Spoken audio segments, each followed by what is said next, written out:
नमस्कार, स्वागत है आप सभी का डीडी न्यूज के इस खास बुलेटिन एक्सप्रेस 100 में, जहां हम आपके लिए लेकर आते हैं राजनीति, देश, दुनिया, खेल और व्यापार जगत की सभी बड़ी खबरों को एक्सप्रेस यानी कि फटाफट अंदाज में। मैं हूं आपके साथ भावना नैयर। तो देखिए खबरें तेज रफ्तार से। संसद भवन में एनडीए की संसदीय दल की साप्ताहिक बैठक हुई। मंगल मिलन बैठक में प्रधानमंत्री नरेंद्र मोदी, गृह मंत्री अमित शाह, रक्षा मंत्री राजनाथ सिंह और अन्य नेता हुए शामिल। एनडीए की बैठक में पहली बार एनसीपीआई का प्रतिनिधित्व कर रहे टीएमसी के बागी सांसदों को आमंत्रित किया गया। सुदीप बंदोपाध्याय, काकुली घोष समेत एनसीपीआई के अन्य सांसद बैठक में रहे मौजूद। लोकसभा में आज की कार्यवाही विपक्ष के हंगामे के साथ शुरू हुई। विपक्ष के व्यवधान के कारण लोकसभा में आज भी प्रश्नकाल नहीं हो पाया और सदन की कार्यवाही दोपहर 2 बजे तक कर दी गई स्थगित। स्पीकर ओम बिरला ने बताया कि दोपहर 2 बजे एंटी पेपर लीक संशोधन विधेयक पर चर्चा कराई जाएगी। अब सबकी नजर दोपहर 2 बजे होने वाली चर्चा पर टिकी है। विधेयक पर 6 घंटे से ज्यादा समय तक चर्चा रहेगी। विधेयक को कल केंद्रीय मंत्री डॉक्टर जितेंद्र सिंह ने लोकसभा में पेश किया था। विधेयक में परीक्षा में धोखाधड़ी कम से कम 5 साल और अधिकतम 10 साल की सजा का प्रावधान किया गया है। लोकसभा अध्यक्ष ओम बिरला ने लोकसभा की कार्यवाही की शुरुआत में कॉमनवेल्थ गेम्स में पदक जीतने वाले खिलाड़ियों को दी बधाई। राज्यसभा में भी विपक्ष के गतिरोध के कारण व्यवधान हुआ। अलग अलग मुद्दों पर विपक्ष के सांसदों ने हंगामा किया, जिसके बाद कार्यवाही दोपहर 2 बजे तक हुई स्थगित। राज्यसभा में आज 2 विधेयक चर्चा और पारित किए जाने के लिए सूचीबद्ध हैं। ये विधेयक राष्ट्रीय गौरव अपमान निवारण संशोधन विधेयक 2026 और सूक्ष्म लघु और मध्यम उद्यम विकास संशोधन विधेयक 2026। राष्ट्रीय गौरव अपमान निवारण संशोधन विधेयक 2026 उच्च सदन में शुक्रवार को पेश किया गया था, जिसके प्रावधानों के तहत राष्ट्रगीत वंदे मातरम के गायन के दौरान किसी भी तरह का व्यवधान डालना या उसका अपमान आपराधिक कृत्य माना जाएगा और इसके लिए 3 वर्ष तक की सजा हो सकती है। सूक्ष्म लघु और मध्यम उद्यम विकास संशोधन विधेयक 2026 को केंद्रीय मंत्री जीतन राम मांझी चर्चा के लिए रखेंगे। इस विधेयक के माध्यम से सूक्ष्म लघु और मध्यम उद्यम विकास अधिनियम 2006 में संशोधन किए जाएंगे। भाजपा सांसदों ने पंजाब में कथित पेपर लीक मामले को लेकर पंजाब की शिक्षा मंत्री हरजोत सिंह बैंस को इस्तीफे की मांग करते हुए संसद के बाहर विरोध प्रदर्शन किया। पंजाब में कथित पेपर लीक और परीक्षा में अनियमितताओं को लेकर सियासत तेज। राज्यसभा सांसद स्वाति मालीवाल ने पंजाब सरकार पर गंभीर आरोप लगाए। मालीवाल का दावा है कि पिछले 5 वर्षों में 6 बार पेपर लीक हुए, कई परीक्षाओं में चीटिंग हुई, लेकिन सरकार इस पर चुप्पी साधे हुए है। दिल्ली पुलिस ने जंतर मंतर पर हुए प्रोटेस्ट में आपराधिक रिकॉर्ड वाले लोगों की पहचान करने का दावा किया है। मीडिया रिपोर्ट्स के अनुसार 2873 के करीब अपराधी दिल्ली पुलिस के रडार पर हैं, जिनके खिलाफ पुलिस कार्रवाई कर सकती है। दिल्ली पुलिस ने यह डेटा 20 जुलाई से 25 जुलाई के बीच एकत्र किया है, जिसमें वीडियो, सीसीटीवी कैमरे और दूसरे अन्य तरीकों से उनकी पहचान की है। पुलिस का कहना है कि कुछ संदिग्ध लोग प्रदर्शन स्थल पर बार बार पहुंचे थे। दिल्ली पुलिस के आंकड़ों के मुताबिक इन 2873 लोगों में से 989 लोगों का गंभीर अपराधों से जुड़ा पुराना रिकॉर्ड है। दिल्ली पुलिस का कहना है कि डेटा से संकेत मिलता है कि प्रदर्शन स्थलों और उनके आसपास मौजूद सभी लोग केवल सामान्य नागरिक नहीं थे, बल्कि इनमें ऐसे कई लोग भी शामिल थे जिनका पहले से गंभीर अपराधों का इतिहास रहा है। पुलिस अब इन लोगों की भूमिका और प्रदर्शन के दौरान हुई घटनाओं से उनके संभावित संबंधों की जांच कर रही है। पीआईबी फैक्ट चेक ने दिल्ली में छात्रों पर देर रात फायरिंग की खबर को पूरी तरह फर्जी बताया। सोशल मीडिया पर एक न्यूज चैनल के नाम से यूट्यूब थंबनेल तेजी से वायरल हो रहा है, जिसमें दावा किया गया था कि दिल्ली में आधी रात छात्रों पर गोलीबारी की घटना हुई है। पीआईबी ने जांच के बाद यह स्पष्ट किया है कि दिल्ली में ऐसी कोई घटना नहीं हुई है और यह दावा भ्रामक और गलत है। लोगों से अपील की गई है कि वे किसी भी संवेदनशील खबर को शेयर करने से पहले उसकी पुष्टि करें और केवल आधिकारिक और विश्वसनीय स्रोतों पर मिली जानकारी पर ही भरोसा करें। मध्य प्रदेश की राजधानी भोपाल में 5 से 8 अगस्त तक प्रतिष्ठित ब्रिक्स देशों के संस्कृति सम्मेलन का आयोजन किया जाएगा। सम्मेलन में ब्रिक्स देशों के संस्कृति मंत्री और प्रतिनिधि मंडल भाग लेंगे और संस्कृति से संबंधित कई विषयों पर चर्चा करेंगे। इस दौरान ब्रिक्स देशों के कलाकार रविंद्र भवन में सांस्कृतिक प्रस्तुतियां भी देंगे। प्रवर्तन निदेशालय ने झारखंड के धनबाद जिले में कोयला तस्करी और मनी लॉन्ड्रिंग से जुड़े मामलों में बड़ी कार्रवाई करते हुए करीब 25 ठिकानों पर एक साथ छापेमारी की। ईडी की टीम केंद्रीय सुरक्षा बलों के साथ सुबह करीब 7 बजे विभिन्न स्थानों पर पहुंची और संबंधित परिसरों को सुरक्षा घेरे में लेकर तलाशी शुरू की। कोयला व्यापारी एलबी सिंह, अनिल गोयल और उनके सहयोगियों के ठिकानों पर यह कार्रवाई की गई। तलाशी के दौरान ईडी की टीम वित्तीय लेन देन से जुड़े दस्तावेज, बैंक रिकॉर्ड, संपत्ति संबंधन कागजात, mobile phone, laptop, hard disk और अन्य डिजिटल उपकरणों की जांच कर रही है। एयर इंडिया ने हब एंड स्पोक मॉडल के तहत अमृतसर से दिल्ली के लिए इजी कनेक्ट उड़ान सेवा शुरू की। नागरिक उड्डयन सचिव समीर कुमार सिन्हा ने श्री गुरु रामदास जी अंतर्राष्ट्रीय हवाई अड्डे से इस सेवा की शुरुआत की। इजी कनेक्ट सुविधा के तहत अमृतसर से विदेश जाने वाले यात्रियों को अब दिल्ली एयरपोर्ट पर बार बार चेक इन और सुरक्षा प्रक्रिया से नहीं गुजरना होगा। यात्री अमृतसर में ही चेक इन और इमिग्रेशन प्रक्रिया पूरी कर सकेंगे और दिल्ली पहुंचकर बिना बाहर निकले सीधे अंतर्राष्ट्रीय उड़ान पकड़ सकेंगे। नागरिक उड्डयन सचिव ने बताया कि भारत में चरणबद्ध तरीके से 4 प्रमुख हब विकसित किए जाएंगे और लगभग 40 स्पोक्स तैयार किए जाएंगे। सभी अंतर्राष्ट्रीय हवाई अड्डों पर स्पोक्स के रूप में विकसित करने की ये योजना है। वाणिज्य और उद्योग मंत्री पीयूष गोयल ने खिलौना क्षेत्र को समर्थन देने और वर्ष 2032 तक वैश्विक खिलौना बाजार में भारत की हिस्सेदारी 5% तक पहुंचाने के लिए कार्यबल के गठन की घोषणा की। पीयूष गोयल ने नई दिल्ली में खिलौना क्षेत्र से संबंधित हितधारकों की बैठक को संबोधित किया और देश के खिलौना उद्योग को वैश्विक मूल्य श्रृंखलाओं से जोड़ने, विनिर्माण क्षमताओं को मजबूत करने और व्यापार में सुगमता बढ़ाने पर जोर दिया। केंद्रीय सड़क परिवहन और राजमार्ग मंत्री नितिन गडकरी ने सोशल मीडिया पर कथित मानहानिकारक पोस्ट और डीप फेक कंटेंट के खिलाफ कानूनी लड़ाई का रास्ता तैयार किया। आरोप है कि सोशल मीडिया प्लेटफॉर्म्स पर उनके और उनके परिवार को निशाना बनाते हुए झूठी और भ्रामक सामग्री प्रसारित की गई। बॉम्बे हाईकोर्ट ने नितिन गडकरी को एक्स, गूगल और अन्य सोशल मीडिया प्लेटफॉर्म्स के खिलाफ सिविल मुकदमा दायर करने की अनुमति दे दी है। गडकरी ने अदालत से ऐसी सामग्री हटाने और भविष्य में इसके प्रसार पर रोक लगाने की मांग की। नीट पेपर लीक को लेकर बिहार में छात्रों के प्रदर्शन के बाद राज्य सरकार ने बड़ा फैसला लिया है। आंदोलन में शामिल छात्रों पर दर्ज मुकदमे वापस लेने और हिरासत में लिए गए लोगों को रिहा करने का भी फैसला किया गया है। कट ऑफ समय तक प्रदर्शनों को लेकर प्रशासन ने नरमी बरतने का फैसला लिया। 26 जुलाई की शाम 6 बजे तक बिहार में हुए विरोध प्रदर्शनों में शामिल होने वाले किसी भी व्यक्ति के खिलाफ सरकार की ओर से कोई दंडात्मक कानूनी कार्रवाई नहीं की जाएगी। कभी नक्सलवाद के लिए देश भर में कुख्यात छत्तीसगढ़ का बीजापुर शिक्षा जगत में नई पहचान बना रहा है। इस बार की नीट परीक्षा में बीजापुर के 9 विद्यार्थियों ने सफलता हासिल की। नीट परीक्षा में उत्तीर्ण सभी छात्रों ने बीजापुर जिला प्रशासन द्वारा संचालित छूलो आसमा कोचिंग सेंटर से अपनी तैयारी की है। विदेश सचिव विक्रम मिस्री ने बीजिंग में चीन की उप विदेश मंत्री हुआ चुनयिंग से मुलाकात की और द्विपक्षीय संबंधों के सभी पहलुओं की समीक्षा की।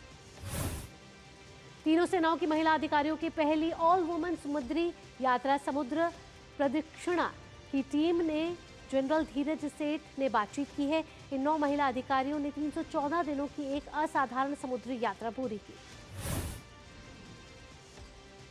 समुद्र प्रदक्षिणा की टीम ने 4 महासागरों में लगभग 25,500 नॉटिकल मील की दूरी तय की और साहस, सहनशक्ति, टीम वर्क और महिलाओं के अटूट जज्बे का बेहतरीन उदाहरण पेश किया। उनकी ये शानदार उपलब्धि भारतीय सशस्त्र बलों के दृढ़ संकल्प का प्रमाण है। उत्तराखंड के रुद्रप्रयाग जिले में लगातार हो रही भारी बारिश के कारण अलकनंदा और मंदाकिनी नदियों का जलस्तर चेतावनी स्तर से ऊपर। स्थिति को देखते हुए जिला प्रशासन ने हाई अलर्ट जारी किया। ऋषिकेश में गंगा नदी का जलस्तर बढ़ने के कारण घाटों पर सुरक्षा एडवाइजरी जारी की गई है। असम में बाढ़ की स्थिति में सुधार, लेकिन अभी भी राज्य के 6 जिलों में 4.45 लाख से ज्यादा लोग अभी भी प्रभावित। चराईदेव सबसे ज्यादा प्रभावित जिला बना हुआ है। असम राज्य आपदा प्रबंधन प्राधिकरण की ताजा रिपोर्ट के अनुसार शिवसागर, चराईदेव, गोलाघाट, जोरहाट, नगांव और कामरूप जिले अभी भी प्रभावित हैं। बाढ़ का पानी 21 राजस्व सर्किलों के 631 गांव में फैल गया है, जबकि 37,139 हेक्टेयर से ज्यादा कृषि भूमि पानी में डूबी हुई है।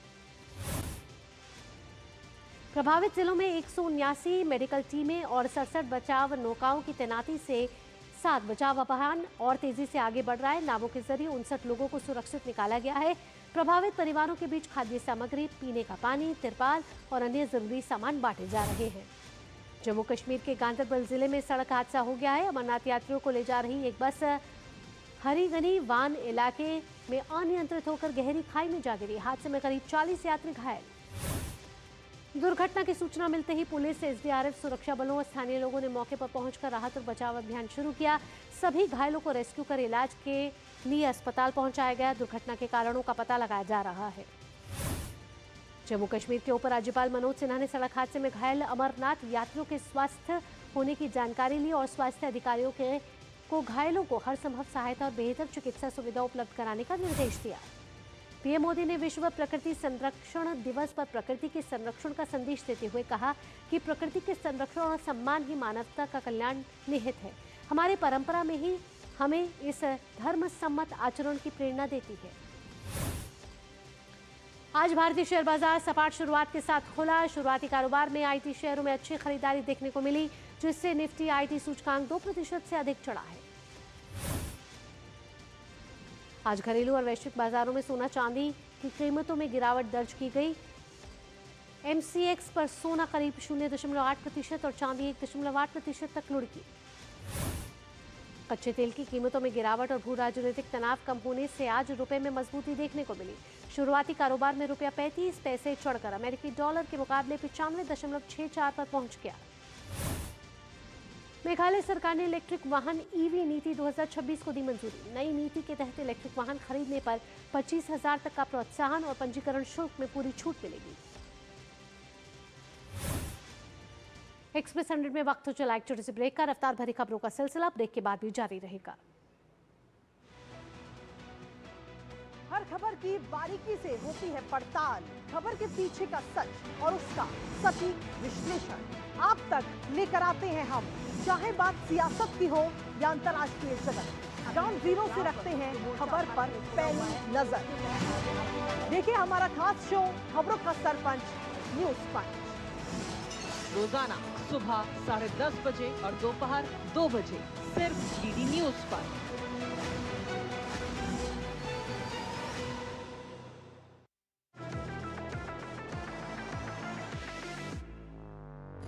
ये है डीडी न्यूज का साइबर अपराध के खिलाफ हल्ला बोल। Digital arrest, sextortion, financial frauds, cyber bullying, तमाम मुद्दों पर आपको जागरूक करते हुए आपको रख रहा है इन साइबर अपराधियों से एक कदम आगे। देखिए मेरे साथ साइबर अलर्ट हर शनिवार रात 10 बजे सिर्फ डीडी न्यूज पर। वक्त बदला है, तेवर नहीं, दो टूक कहने का है अंदाज वही। न फेक एजेंडा की बिसात, न झूठ का जाल, सिर्फ तथ्य, तर्क और तीखे सवाल। देखिए मेरे साथ दो टूक, सोमवार से शुक्रवार रात 10 बजे सिर्फ डीडी न्यूज पर। ब्रेक के बाद आप सभी का स्वागत है। आप देख रहे हैं एक्सप्रेस 100। रफ्तार भरी खबरों के सिलसिले को बढ़ाते आगे। भारतीय खगोलविदों ने अंतर्राष्ट्रीय वैज्ञानिकों के साथ मिलकर ब्लू स्ट्रैगलर स्टार के निर्माण की प्रक्रिया में एक तारे की खोज की है। यह खोज इन दुर्लभ तारों के बनने का महत्वपूर्ण वैज्ञानिक प्रमाण मानी जा रही है। महाराष्ट्र राष्ट्रीय कृषि विकास योजना की दूसरी किश्त पाने वाले देश का पहला राज्य बना। वहीं केंद्र सरकार ने दूसरी किश्त जारी करने की प्रक्रिया की शुरू। महाराष्ट्र ने पहली किश्त के 335 करोड़ रुपए में से 260 करोड़ रुपए से ज्यादा खर्च कर तय 75% उपयोग का लक्ष्य पार किया। एयर इंडिया और पर्यटन मंत्रालय ने भारत को वैश्विक पर्यटन केंद्र के रूप में बढ़ावा देने के लिए समझौता ज्ञापन पर किए हस्ताक्षर। इस साझेदारी के तहत एयर इंडिया और पर्यटन मंत्रालय चलाएंगे संयुक्त वैश्विक प्रचार अभियान। एयर इंडिया के अंतर्राष्ट्रीय नेटवर्क इनक्रेडिबल इंडिया ब्रांड के जरिए विदेशी पर्यटकों को करेंगे आकर्षित। गुजरात सरकार ने जहाज निर्माण और मरम्मत नीति 2026 की लॉन्च। इस नीति का उद्देश्य राज्य को देश का प्रमुख शिप बिल्डिंग और शिप रिपेयर हब बनाना है। केंद्र सरकार ने पोरबंदर में 27,000 करोड़ रुपए से अधिक निवेश वाले mega greenfield ship building cluster को दी मंजूरी, जिससे निवेश और रोजगार को बढ़ावा मिलने की उम्मीद। भारत नेपाल रेल संपर्क में एक नई उपलब्धि दर्ज। कोलकाता बंदरगाह से नेपाल के विराटनगर तक 40 वैगनों वाली पहली सीधी वाणिज्यिक कंटेनर मालगाड़ी सफलतापूर्वक पहुंची। एनएफआर ने बताया कि इस सेवा से सीमा पार माल परिवहन तेज होगा, लॉजिस्टिक्स लागत घटेगी और दोनों देशों के बीच व्यापार को मिलेगी बढ़ोतरी। मणिपुर के मुख्यमंत्री योमनाम खेमचंद सिंह ने इम्फाल ईस्ट जिले में नवनिर्मित ईमा मार्केट और थोबल नदी पर बने 2 पुलों का किया उद्घाटन। इस दौरान युमनाम खेमचंद सिंह ने गांव को जोड़ने वाली छोटी सड़कों के निर्माण और सुधार के लिए 10 करोड़ रुपए मंजूर करने की दी घोषणा।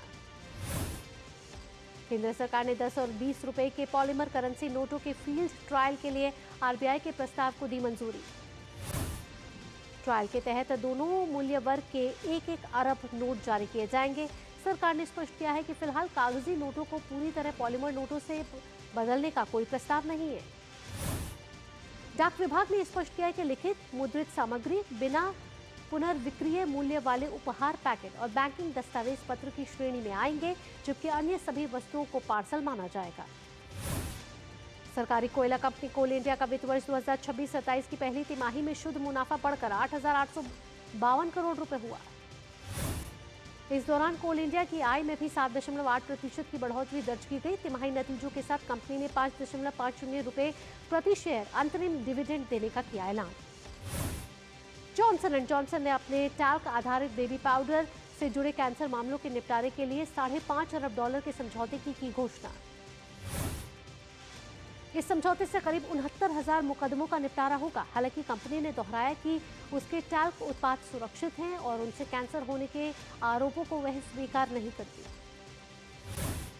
अमेरिकी राष्ट्रपति डोनाल्ड ट्रंप ने कहा कि अमेरिका और ईरान के बीच फिलहाल बहुत दोस्ताना बातचीत जारी। ट्रंप ने कहा कि ईरान के साथ बातचीत सकारात्मक दिशा में बढ़ रही है। हालांकि उन्होंने यह भी कहा कि जरूरत पड़ने पर अमेरिका कड़ा रुख अपनाने से पीछे नहीं हटेगा। अमेरिकी राष्ट्रपति डोनाल्ड ट्रंप ने मिशिगन में जनरल मोटर्स की टेस्टिंग ग्राउंड का दौरा कर ऑटो सेक्टर से जुड़ी अपनी नीतियों पर जोर दिया। कार्यक्रम के दौरान ट्रंप ने अपने राजनीतिक विरोधियों पर निशाना साधते हुए उन्हें कम्युनिस्ट बताया और ऑटो उद्योग पर टैरिफ के फायदे भी गिनाए। संयुक्त राष्ट्र सुरक्षा परिषद की बैठक के दौरान फ्रांस की टिप्पणियों से नाराज होकर अमेरिका ने वॉकआउट किया। अमेरिका ने फ्रांस पर दिखावटी और बेईमानी भरे व्यवहार का आरोप लगाया। मानवाधिकार प्रमुख वॉल्कर तुर्क के कार्यकाल विस्तार को लेकर दोनों देशों के बीच तीखा विवाद सामने आया।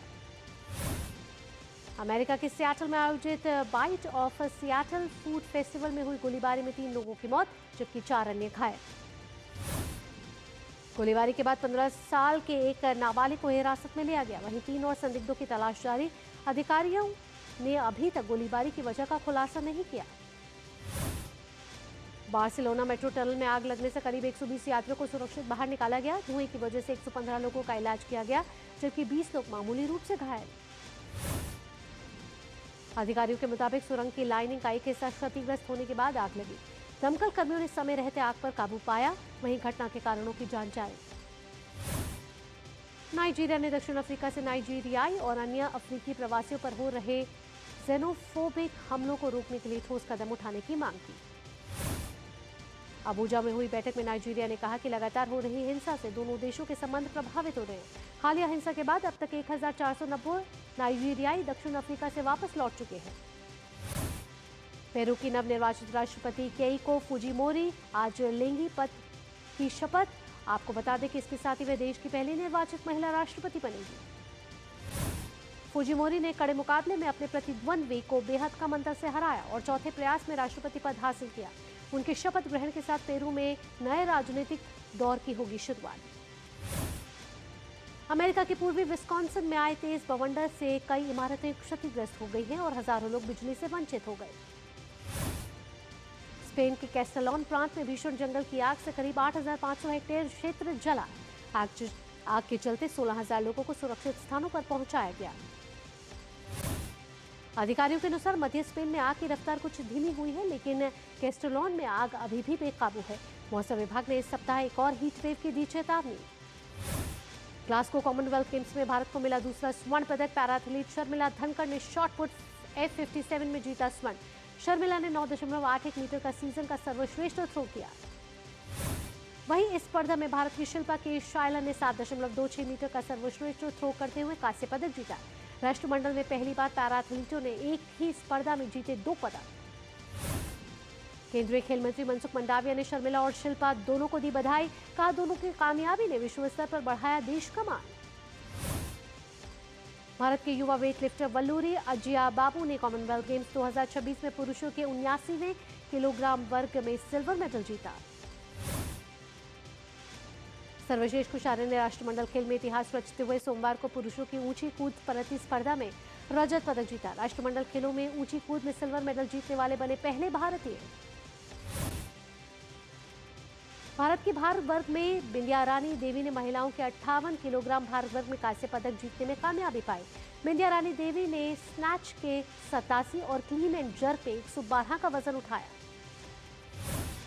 भारत की ज्ञानेश्वरी यादव ने महिलाओं के 53 किलो भार वर्ग में रजत पदक जीता। ज्ञानेश्वरी ने स्नैच में 88 किलो और क्लीन एंड जर्क पे 111 किलो के साथ कुल 199 किलो का भार उठाया। ज्ञानेश्वरी यादव ने खुशी जताते हुए कहा कि वे अपना निजी सर्वश्रेष्ठ प्रदर्शन करने में कामयाब रही और रजत पदक अपने नाम किया। पूर्व विश्व युवा चैंपियन सचिन सिवाच ने पुरुषों के 60 किलोग्राम वर्ग में इंग्लैंड के विलियम हैविट को 4-1 से हराया। सचिन अब राष्ट्रमंडल खेल में पदक हासिल करने से सिर्फ एक जीत दूर। भारतीय मुक्केबाज साक्षी चौधरी ने क्वार्टर फाइनल में बनाई जगह। 51 किलोग्राम वर्ग में बोत्सवाना की लेथाबो मोडुकानेले को 5-0 से हराया। केंद्रीय खेल मंत्री मनसुख मंडाविया ने राष्ट्रमंडल खेलों में कांस्य पदक जीतने वाले पैरा पावर लिफ्टर झंडू कुमार को सम्मानित किया। वेस्टइंडीज और पाकिस्तान के बीच खेले जा रहे पहले टेस्ट के तीसरे दिन वेस्टइंडीज ने हासिल की 155 रन की बढ़त। दिन का खेल खत्म होने पर कैरिबियाई टीम ने दूसरी पारी में बनाए 7 विकेट पर 126 रन। केप वर्डे के सिडनी लोप्स काब्राल के अर्जेंटीना के खिलाफ आए गोल को फीफा विश्व कप 2026 का सर्वश्रेष्ठ गोल चुना गया। इस गोल से केप वर्डे ने स्कोर 2-2 से बराबर कर दिया था। पूर्व क्रिकेटर सुनील गावस्कर ने कहा कि देश में क्रिकेट ग्राउंड की बाउंड्री को और ज्यादा बड़ा किया जाना चाहिए। बोले 2027 वनडे विश्व कप में मिलेगा इसका फायदा। और भारत के पूर्व स्पिनर मनिंदर सिंह का मानना है कि ओपनर अभिषेक शर्मा पर युवा सनसनी वैभव सूर्यवंशी के आने से दबाव बढ़ गया है। एक्सप्रेस न्यूज में फिलहाल इतना ही। एक्सप्रेस न्यूज के पार आप देखेंगे मिड डे प्राइम मेरी सहयोगी ऋतु के साथ। दीजिए अनुमति। नमस्कार।